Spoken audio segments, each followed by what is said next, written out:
નમસ્તે વિદ્યાર્થી મિત્રો, આજે કોરોનાની મહામારી ચાલી રહી છે ત્યારે આપણે સૌ શાળાએ ભેગા નથી થઈ શકતા, એટલે તમારી માટે તમે ઘરે બેઠા અભ્યાસ કરી શકો એની માટે ઓનલાઈન શિક્ષણની વ્યવસ્થા કરવામાં આવી છે। તો આજે આપણે વાણિજ્ય વ્યવસ્થા, અગાઉ આપણે એમાં 2 ચેપ્ટર વિશે અભ્યાસ કરી ચૂક્યા છીએ। સંચાલનનો ખ્યાલ, એનું સ્વરૂપ અને સંચાલનના સિદ્ધાંતો, એ 2 ચેપ્ટર વિશે આપણે અભ્યાસ કરી લીધો છે। હવે આજે ત્રીજું ચેપ્ટર છે આયોજન। તમને યાદ હોય તો આપણે પ્રથમ ચેપ્ટરમાં સંચાલનના કાર્યો એના વિશે માહિતી મેળવી હતી, જેમાં સંચાલનના 5 કાર્યો જણાવ્યા છે। પહેલું છે આયોજન, બીજું છે વ્યવસ્થા તંત્ર, ત્રીજું છે કર્મચારી વ્યવસ્થા, ચોથું છે દોરવણી અને પાંચમું છે અંકુશ।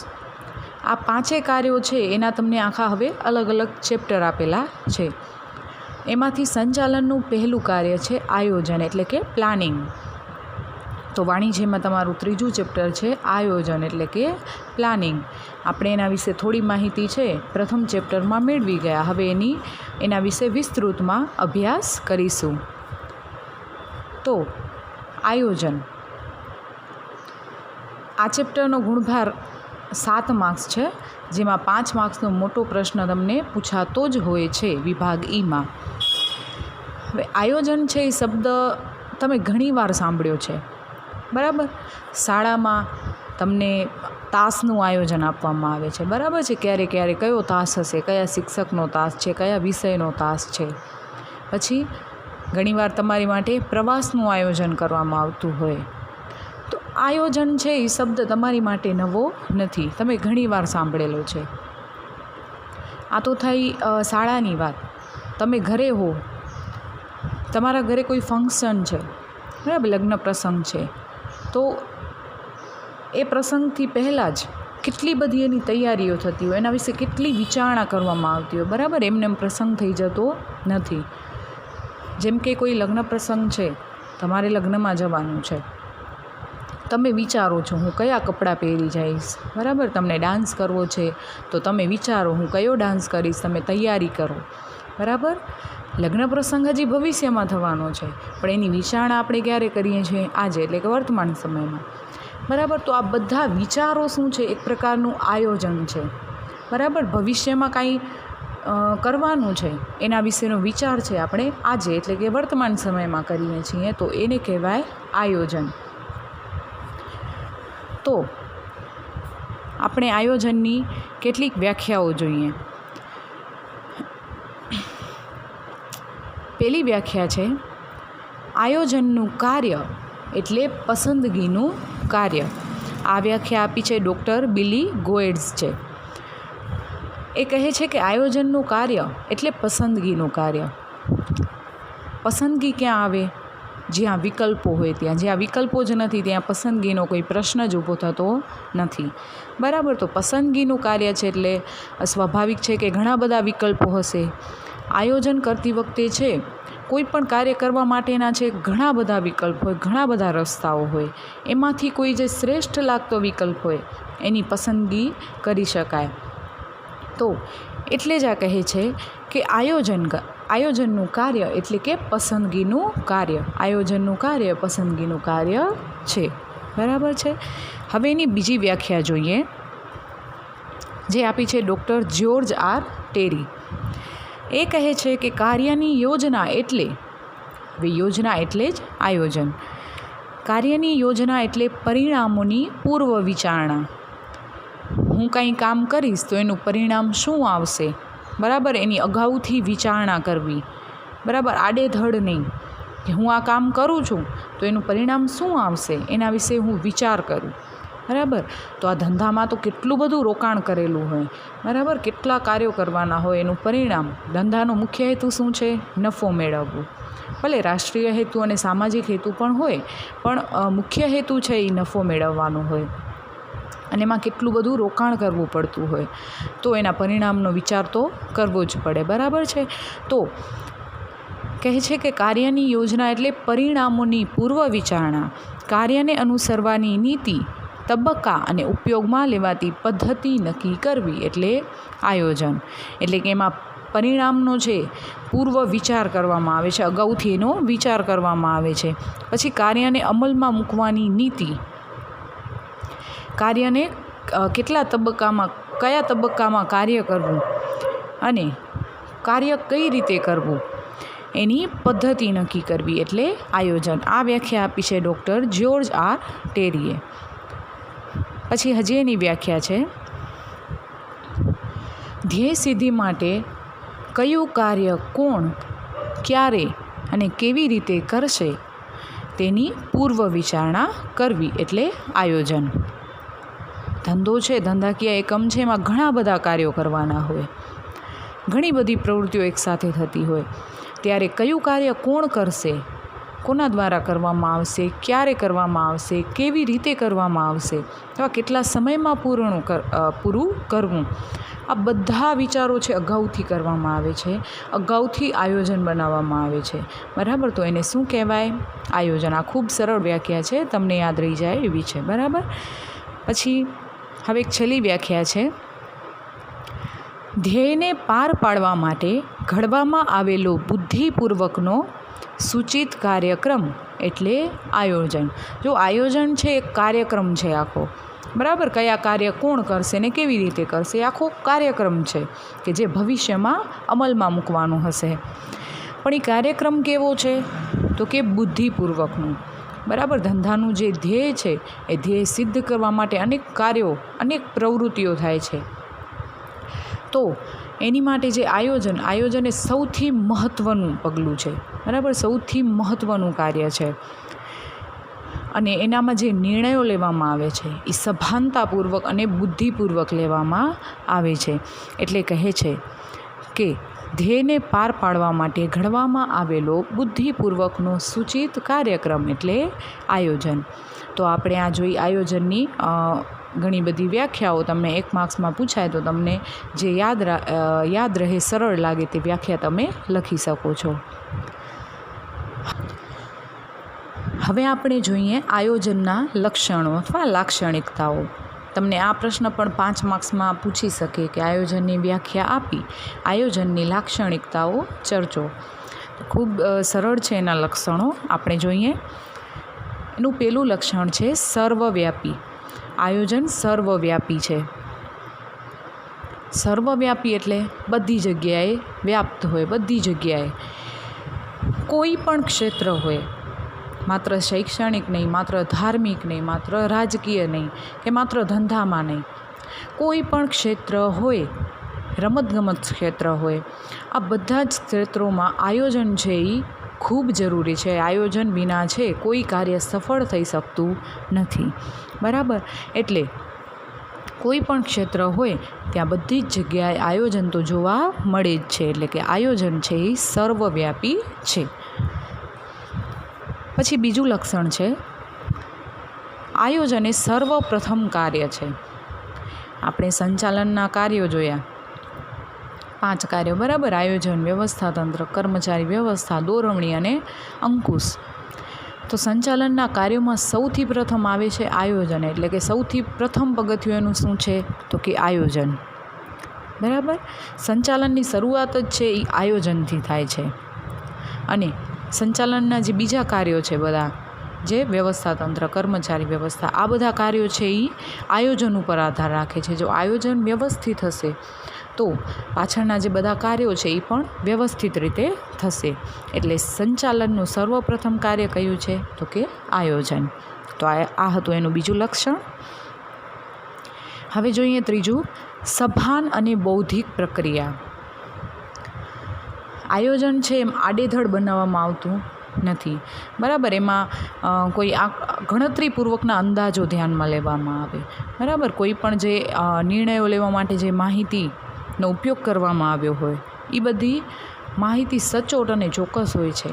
બરાબર, એમાં જે નિર્ણયો લેવામાં આવે છે એ સભાનતાપૂર્વક અને ગણતરીપૂર્વકના અંદાજોને આધારે લેવામાં આવે.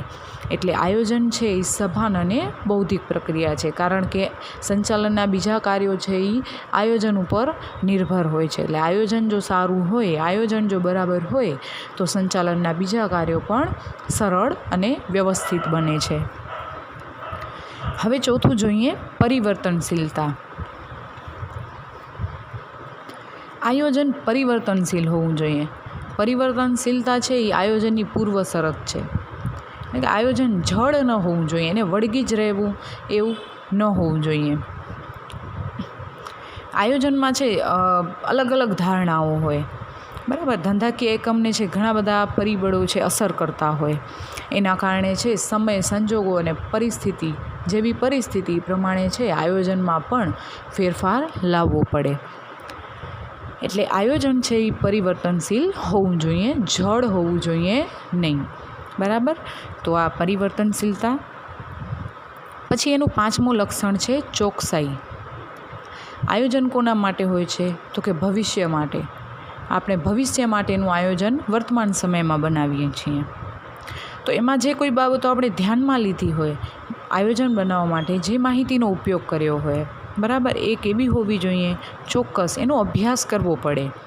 એ સાચી છે, ખોટી છે, બરાબર, એ અભ્યાસ કરી અને એ માહિતીનો ઉપયોગ કરવામાં આવે. એનામાં આંકડાકીય માહિતી, એની ગણતરી, એટલે કે આ બધી માહિતી છે એમાં શું હોય છે? ચોકસાઈ હોય છે, બરાબર. અને જો એ ચોક્કસ હશે તો આયોજન છે એ સફળ નીવડશે. તો આ ચોકસાઈ એ પણ એનું એક લક્ષણ છે. પછી છઠ્ઠું લક્ષણ છે પૂર્વાનુમાન અનિવાર્ય. પૂર્વાનુમાન એટલે અગાઉથી અનુમાન અથવા અગાઉથી અંદાજ લગાવવો. આયોજનમાં શું કરવામાં આવે છે? અગાઉથી અનુમાનો લેવામાં આવે છે. કોઈ પણ ધંધાકીય એકમ છે એ આયોજન બનાવે તો ભવિષ્ય છે એ અનિશ્ચિત છે, બરાબર. ભવિષ્યમાં શું થશે એ આપણે ખબર નથી.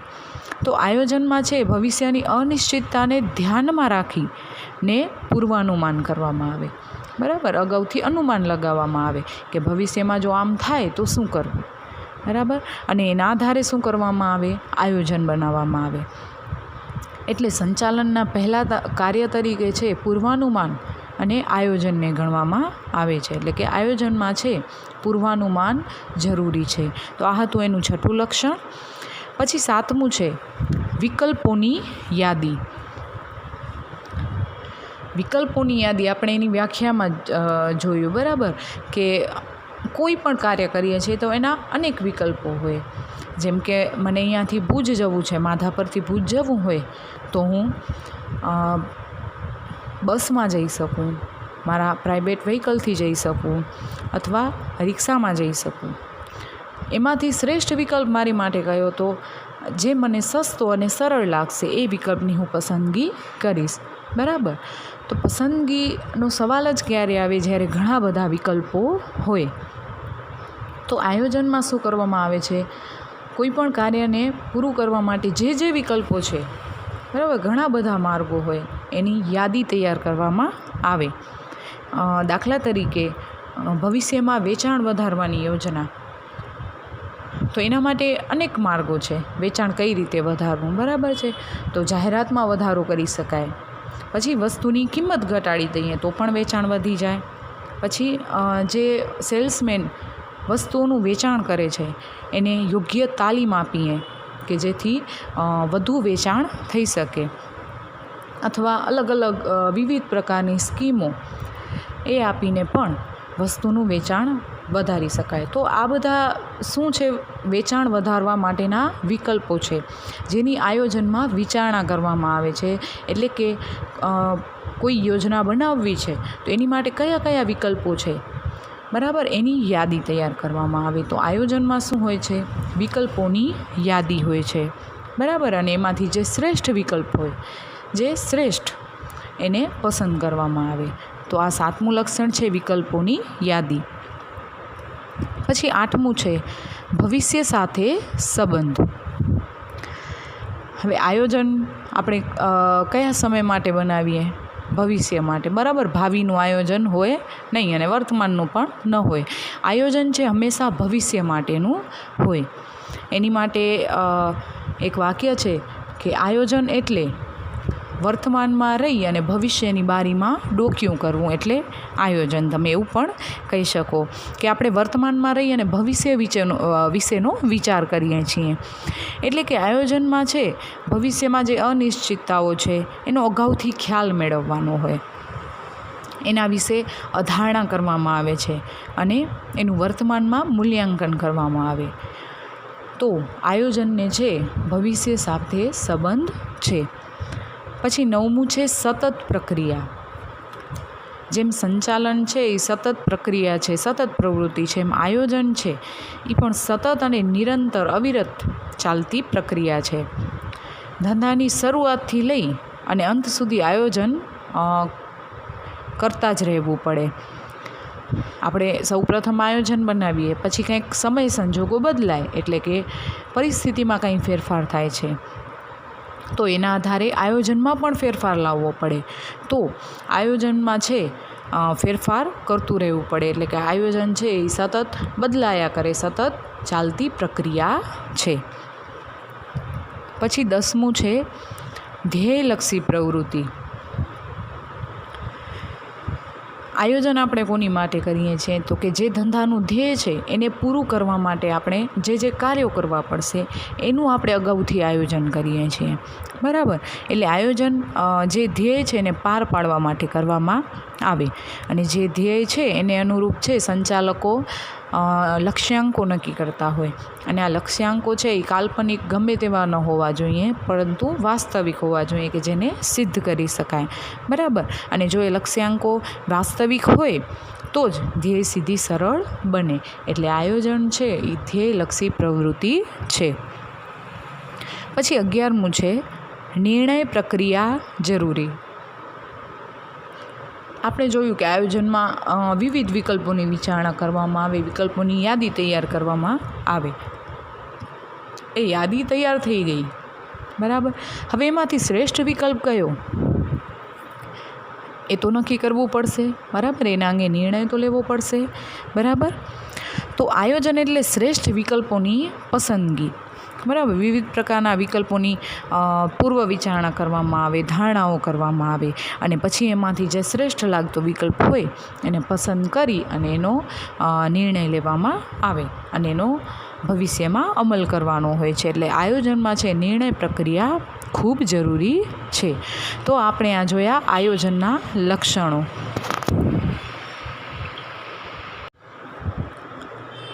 આયોજનની લાક્ષણિકતાઓ આપણે જોઈએ, એના આધારે આપણે આયોજનનું મહત્ત્વ શું એના વિશે ચર્ચા કરી શકીએ, બરાબર. આયોજનનું મહત્ત્વ. હવે આપણે જોઈએ આયોજનનું મહત્ત્વ શું છે. તો પેલું જ છે બધી પ્રવૃત્તિઓ વ્યવસ્થિત થાય છે. ધંધાકીય એકમ છે કોઈ પણ, એમાં ઘણી બધી પ્રવૃત્તિઓ કરવાની હોય, બરાબર. કોઈ એક કામ ન હોય, ઘણા બધા કાર્યો હોય, ઘણી બધી પ્રવૃત્તિઓ હોય. તો આયોજનમાં છે બધું નક્કી હોય, બરાબર. બધી પ્રવૃત્તિઓનું આયોજન અગાઉથી જ કરવામાં આવે. એટલે કયું કાર્ય કોણ કરશે, ક્યારે કરશે, બરાબર, એ બધું જ આયોજનમાં નક્કી હોય. એના કારણે શું થાય? બધી જ પ્રવૃત્તિઓ છે એ વ્યવસ્થિત બને. તમે હોસ્ટેલમાં રહ્યો છો, બરાબર, તો તમારે પ્રાર્થના સભાનો ટાઈમ શું છે એ નક્કી છે, સ્કૂલે ક્યારે જવાનું છે, બપોરે જમવાનો ટાઈમ શું છે, આ બધું જ છે એનો સમય નક્કી હોય છે, બરાબર. એના કારણે શું થાય છે? પ્રવૃત્તિઓ વ્યવસ્થિત થાય અને સમયસર થાય છે, બરાબર. તો એવી જ રીતે ધંધાકીય એકમમાં છે આયોજનના કારણે આ બધી જ પ્રવૃત્તિઓ છે વ્યવસ્થિત અને સમયસર પૂર્ણ થાય છે. તો આ છે એનું પહેલું મહત્ત્વ. બીજું છે સાધનોનો બગાડ અટકાવી શકાય.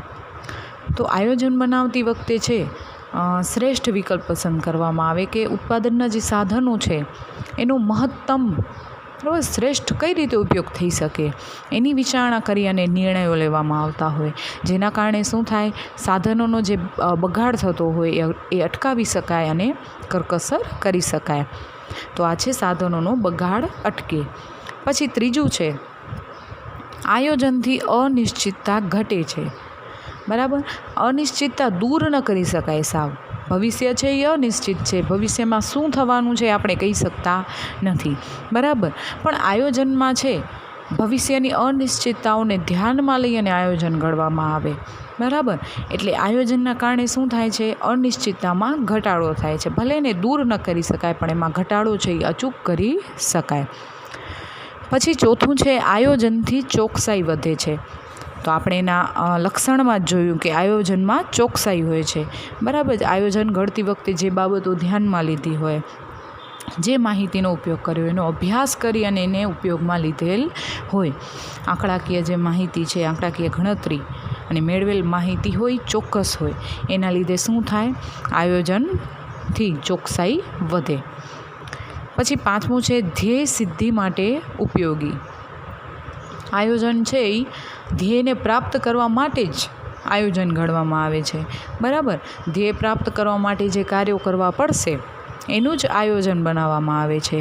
અને એ બધા કાર્યો છે એ નક્કી જ હોય છે, કોણ કરે, ક્યારે કરે, કેટલા સમયમાં કરે, કેટલા પ્રમાણમાં કરવું, આ બધું જ નક્કી હોય, બરાબર. અને એના આધારે છે આયોજન પછીના જે કાર્યો છે, કર્મચારી વ્યવસ્થા છે, દોરવણી છે, આ બધા કાર્યો છે આયોજનના કારણે ચોક્કસ બને છે, સરળ બને છે. અને એના કારણે શું થાય છે તો કે ધ્યેય સિદ્ધિ સરળ બને. તો આ હતું આયોજન ધ્યેય સિદ્ધિ માટે ઉપયોગી છે, એ પણ એનું મહત્ત્વ છે. છઠ્ઠું છે સંચાલકીય કાર્યોમાં સરળતા. સંચાલકીય કાર્યો એટલે સંચાલનના જે કાર્યો છે, આયોજન, વ્યવસ્થાતંત્ર, કર્મચારી વ્યવસ્થા, દોરવણી અને અંકુશ, બરાબર. તો આયોજન ઘડવામાં આવશે, આયોજનમાં બધું જ પહેલેથી નક્કી હોય, બરાબર. અને એના આધારે શું કરી શકાશે, આયોજનને આધારે એકમનું માળખું રચી શકાય અને એના આધારે કર્મચારી વ્યવસ્થા ગોઠવી શકાય. પછી કર્મચારીઓને માર્ગદર્શન આપવામાં આવે એટલે કે દોરવણી. અને પછી આયોજન મુજબ કાર્ય થાય છે કે નહીં એની માટે અંકુશનું કાર્ય કરવામાં આવે. તો એના કારણે સંચાલકીય કાર્યો છે એ આયોજનના કારણે સરળ બને છે. પછી સાતમું છે કર્મચારીઓનો સહકાર પ્રાપ્ત થાય. કર્મચારીનો સહકાર કઈ રીતે પ્રાપ્ત થાય? આપણે જોયું કે ધંધાકીય એકમનો સફળતાનો સૌથી મોટો આધાર કોની ઉપર છે? કર્મચારી ઉપર, બરાબર. એકમમાં ગમે તેવા સારામાં સારા યંત્રો હોય, સારી જમીન છે, ઘણી બધી વ્યવસ્થા છે, પણ કર્મચારી જો બરાબર નહીં હોય, કર્મચારી વ્યવસ્થા સારી નહીં હોય તો ધંધાકીય એકમ સફળ થઈ શકતું નથી. તો ધંધાની સફળતાનો આધાર છે કર્મચારીઓનો સહકાર ઉપર જ છે, બરાબર. આયોજનમાં છે કયું કાર્ય કોણે કરવાનું છે, ક્યારે કરવાનું છે, કેટલા સમયમાં કરવાનું, આ બધું જ છે એ આયોજનમાં નક્કી કરેલ હોય છે, બરાબર. જેને કારણે કર્મચારીઓને પોતાના કાર્ય અંગે સ્પષ્ટ બને છે, એને સ્પષ્ટતા થાય છે અને પરિણામે છે કર્મચારીઓમાં કાર્ય કરવા પ્રત્યેનો સંતોષ છે એમાં વધારો થાય અને કર્મચારીઓનો સહકાર વધે છે. તો આયોજનના કારણે કર્મચારીઓનો સહકાર પ્રાપ્ત કરી શકાય છે. પછી આઠમું છે અસરકારક અંકુશ રાખી શકાય. આયોજનમાં છે અગાઉથી કામ અંગેનું આયોજન કરવામાં આવે, બરાબર, નક્કી કરવામાં આવે અને અંકુશ આયોજન ઉપર રાખવામાં આવે. જે કાર્ય થયું છે એ આયોજન મુજબ થયું છે કે નહીં એનું નક્કી કરવું, બરાબર. એની માટે અંકુશની વ્યવસ્થા કરવામાં આવે. તો જો આયોજન હશે તો જ અંકુશ રાખી શકાશે, બરાબર. જે કાર્ય થાય છે એને આયોજન સાથે સરખાવવામાં આવે કે આયોજન મુજબ કાર્ય થયું છે કે નહીં. તો આયોજન હશે ત્યાં અંકુશ હશે જ, બરાબર. તો આયોજનના કારણે અંકુશને અસરકારક બનાવી શકાય છે. પછી નવમું છે વિવિધ પ્રવૃત્તિઓ વચ્ચે સંકલન સાધી શકાય. આપણે જોયું કે એકમમાં ઘણી બધી પ્રવૃત્તિઓ એકસાથે થતી હોય, બરાબર. ત્યારે આયોજનમાં છે આ બધી પ્રવૃત્તિઓ અંગેનું આયોજન કરવામાં આવ્યું હોય. બધી પ્રવૃત્તિઓ ક્યારે ને કોણ કરશે આ બધું જ અગાઉથી નક્કી હોય, બરાબર. એટલે આ વિવિધ પ્રવૃત્તિ છે એના વચ્ચે સંકલન પણ સાધવું સરળ રહે છે. તો આ જોયું આપણે આયોજનનું મહત્ત્વ.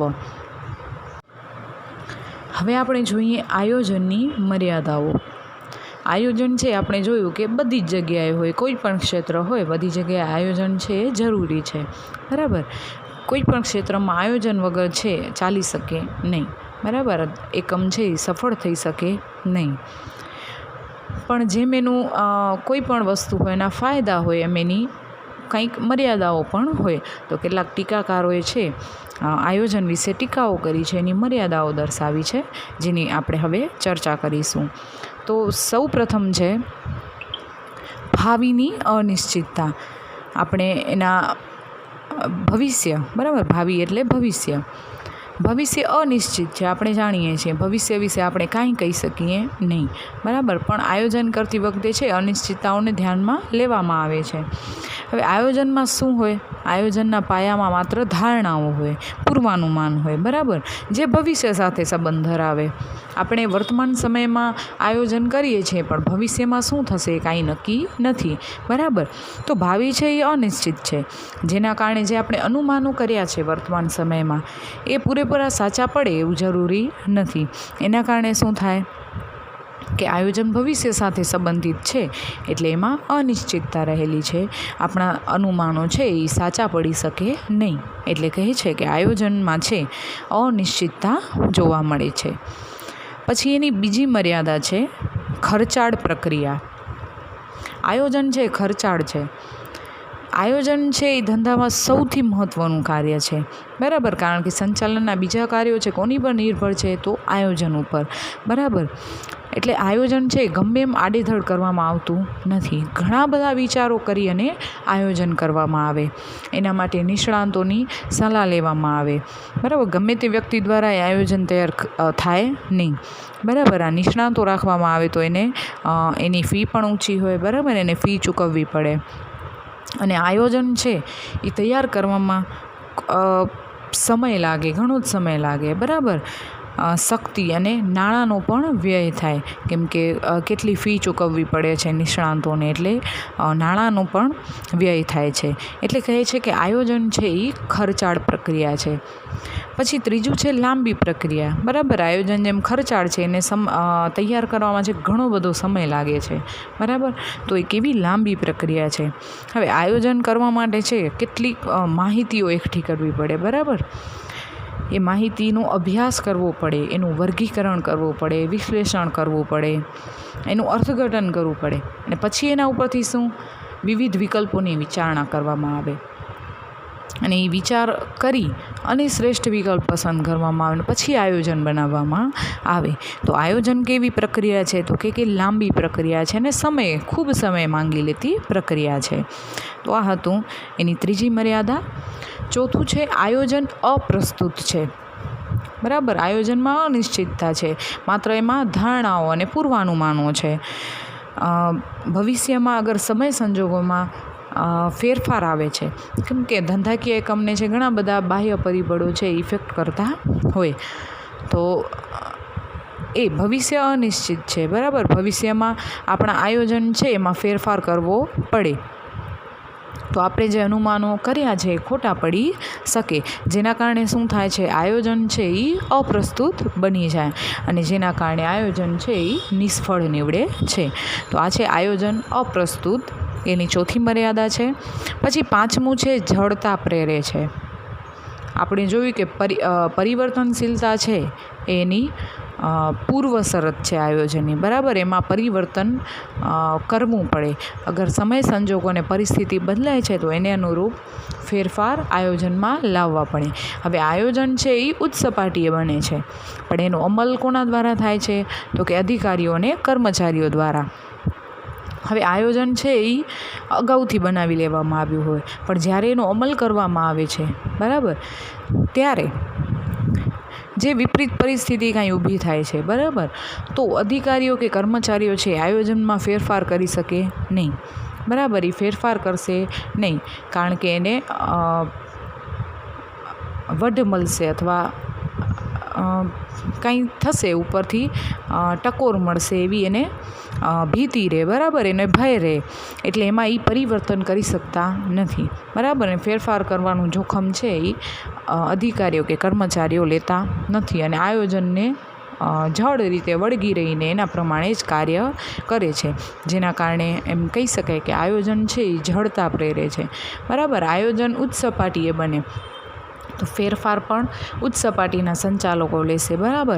એમાં અધિકારીઓ કે કર્મચારીઓ કોઈ પણ જાતનો ફેરફાર ન કરી શકે, જેના કારણે એ આયોજનને વળગી રહીને જ કાર્ય કરે. એટલે કહે છે કે આયોજન છે એ જડતા પ્રેરે છે.